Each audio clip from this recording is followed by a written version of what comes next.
Before a new jet engine can be sent to an aircraft factory, it has to run while locked firmly inside a test cell.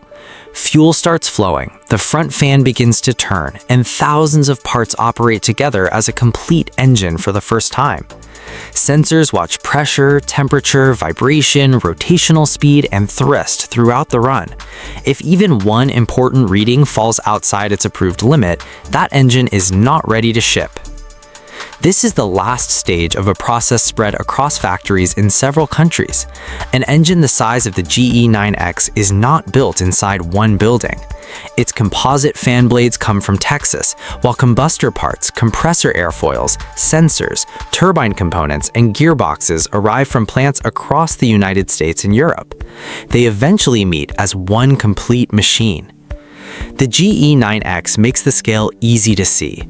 Built for the Boeing 777X, it has a 134-inch fan, roughly 11 feet across. Only 16 blades sit at the front. Each one has to be light and strong enough to handle enormous loads while spinning.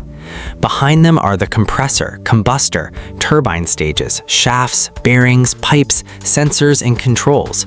Every section has to work at the right time. The fan pulls air into the engine. Most travels around the core and produces much of the thrust. The rest enters the compressor, where it is squeezed before being mixed with fuel and burned. Hot gas spins turbines connected by shafts to the compressor and front fan. Every section depends on the others. A problem deep inside the core can affect the entire engine. Manufacturing begins long before anything looks like a turbofan. Every rotating part needs materials suited to its load, temperature, and speed. A wide fan blade faces very different conditions from a small turbine blade behind the combustor. One needs low weight and impact resistance. The other must survive gas hotter than the melting point of its own alloy. At the CFAN facility in San Marcos, Texas, GE Aerospace and Safran manufacture composite fan blades for engines including 𝗤𝗃90 and 𝗤𝗃9X. Instead of carving them from solid metal, workers arrange sheets of carbon fiber material in a specific pattern and bond them with resin. The stock is shaped in a mold, then cured under heat and pressure. The direction of those layers matters because carbon fiber carries loads differently along different directions. A small mistake in the layup, pressure, or curing process can leave a blade outside its required standard. Once it comes out of the mold, the blade still needs trimming, finishing, and inspection.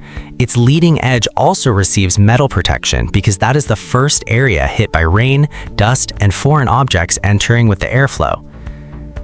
The 𝗤𝗃9X uses 16 fourth-generation composite fan blades. That is fewer than several earlier GE wide-body engines, but each blade is wider and carefully shaped. Using fewer blades can reduce weight and leave more room for airflow, provided every blade can carry the required load. A finished blade does not go straight onto the engine. Its shape, surface, and internal structure must first be checked for defects that may not be visible from the outside. Behind the fan sits the compressor, made from rows of rotating blades and stationary vanes. Its job is to raise the air pressure step by step before that air reaches the combustor. The shape of each airfoil controls how air moves into the following stage. A small error in its surface or angle can disturb the flow, reduce efficiency, and contribute to a compressor stall. Some compressors use separate blades attached to discs. Other designs combine the blades and disc into a single piece known as a blisque. This removes joints and reduces the gaps where pressurized air can leak. The trade-off is a far more demanding machining process. Computer-controlled cutting tools remove material a little at a time until each wing-shaped airfoil appears. The finished surface and dimensions are measured again, while other inspection methods look for damage or flaws hidden below the surface. Inspection happens throughout production. Any stage that changes a component's shape, surface, or material may be followed by another check. Three-dimensional measuring equipment compares the part with its digital design.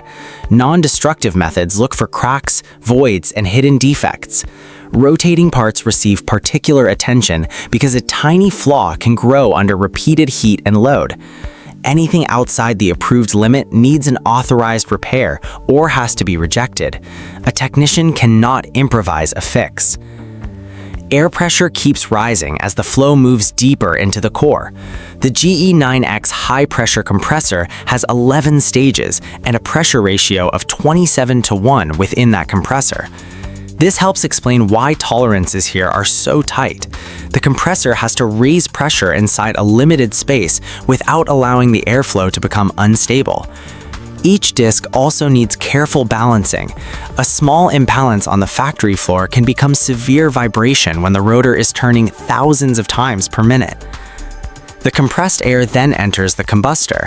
Fuel nozzles spray fuel into the flow where it mixes with air and ignites. The design of the nozzles and mixers controls how evenly that mixture burns. Uneven combustion can create hot spots and shorten the life of components immediately downstream. Some shapes are too complex to produce efficiently with older methods, so manufacturers increasingly use additive manufacturing, often called metal 3D printing. A printer spreads a thin layer of metal powder. A laser or electron beam melts selected areas using data from a digital model. The machine repeats that cycle until it has built a dense metal component, one layer at a time. This process can form small internal passages directly inside the structure. GE says 7 printed components in the 𝗤𝗃𝗃 replaced more than 300 parts that previously had to be made in joint. They include pieces used in the fuel nozzle, heat exchanger, and low-pressure turbine. Fewer joints reduce welding and inspection, though every printed part still needs finishing and material checks. The most demanding temperatures appear around the combustor and high-pressure turbine. The turbine removes energy from the hot gas and uses it to turn the shafts. Its blades have to sit directly in that high-temperature stream, so strength alone is not enough. For some high-pressure turbine blades, manufacturers cast a nickel-based superalloy as a single crystal. Inside a vacuum furnace, the molten alloy is controlled as it solidifies so that the blade grows without the grain boundaries that could become weak points under repeated heat and stress. Cooling passages are formed inside the blade during casting. Lasers can then drill tiny holes that allow some compressor air to travel through the blade and form a protective layer along its surface. A thermal barrier coating adds another level of protection. Together, the alloy, cooling passages, and coating allow the blade to operate in gas hotter than the alloy's own melting point. But cooling air has a cost. It comes from the compressor, so it is no longer available to support combustion in the same way. Engineers have to provide enough cooling to protect the turbine without taking away more compressed air than necessary. Not every hot section component is metal. The 𝗤𝗃𝗃 also uses ceramic matrix composites in selected areas of the combustor and turbine. These materials can tolerate high temperatures with less cooling and lower weight than some of the metal parts they replace. Their forming, coating, installation, and inspection processes are different from those used for conventional alloys. This is one reason the supply chain contains so many specialized plants. No single factory has to master every manufacturing process. When the fan system, compressor, combustor, high-pressure turbine, low-pressure turbine, gearbox, pipes, sensors, and wiring are ready, they move toward assembly. Every component arrives with its production history and inspection record. Its material identity and process history must remain traceable. If testing later finds an abnormal reading, the team needs to identify the affected part, the batch of material it came from, and the manufacturing steps it passed through. The engine also needs an accessory gearbox. It takes rotation from the core and drives the fuel pump, oil pump, and electrical generators. The starter uses the same mechanical path to turn the core before combustion can keep it spinning. The gearbox is assembled separately, with its gears, bearings, seals, and oil passages checked before installation. Even a perfectly built turbine cannot run safely if these systems fail to deliver fuel, oil, or electrical power.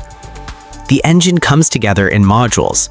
The compressor, combustor, high-pressure turbine, and low-pressure turbine are joined in their operating order.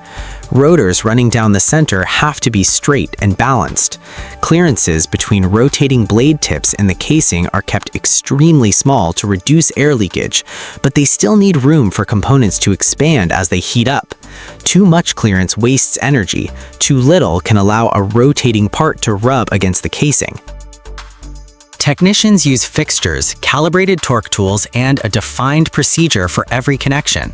Even an ordinary bolt cannot be tightened by feel because its torque and tightening sequence affect how a joint carries a load. Fuel lines, oil lines, sensors, and wiring are routed so they cannot rub against nearby parts or sit too close to hot sections. At GE Aerospace's plant in Durham, North Carolina, major GE9X modules meet on the assembly floor. Large gantry systems support the engine so technicians can rotate it or reach different sides without placing its weight on a structure that was never designed to carry it. The machine finally begins to look complete, but assembly alone cannot prove that every system will behave correctly once fuel is introduced. The assembled engine travels to GE's Peebles testing facility in Ohio. There it is mounted to a test stand and connected to fuel, controls, and a large network of sensors. A specially designed inlet conditions the incoming air so airflow and thrust can be measured accurately. The area behind the engine must remain clear and controlled because the high-speed exhaust is dangerous and can interfere with test results. Operators do not demand maximum thrust as soon as the first run begins.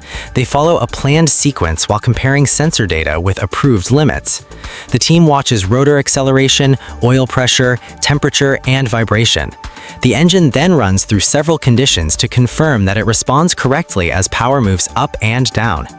There is an important difference between a production acceptance test and a certification test.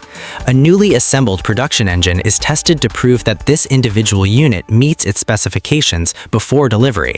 It is not shot with birds or deliberately damaged every time another engine leaves the production line.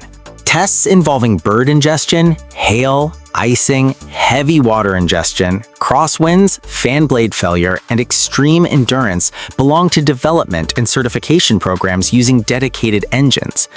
They prove that the design can meet safety requirements. Some deliberately take the engine close to its limits, and some can destroy components. Their results apply to a tightly controlled design. Each production engine must then show that it was built correctly to that approved design. The GE9X certification program used 9 test engines and accumulated thousands of hours in the air and on the ground. Engines went through icing and dust tests, repeated operating cycles, and flights on a modified test aircraft before the FAA issued its type certificate in 2020. Test data determines whether the design meets the requirements. Findings can also lead to manufacturing or design changes before the final production configuration is locked. Once a production engine finishes its acceptance run, technicians review the data and may perform additional inspections using a small camera inserted through access ports. If every result stays within its limit, the engine can be removed from the stand and prepared for delivery. GE sends production GE9X engines from Peebles to Boeing's facility in Everett, Washington, where they will be installed on the 777X. The jet engine is now complete, but it is not ready to carry passengers. It still has to connect with the nacelle, pylon, fuel system, electrical system, and aircraft controls. Once installed, the airplane goes through its own series of ground and flight tests. An engine leaving the test facility carries a traceable material history, thousands of inspection results, configured software and sensors, and data showing that it operates according to design. Its parts began in factories across several countries. Now they form one engine ready to hang beneath the wing and make its first flight.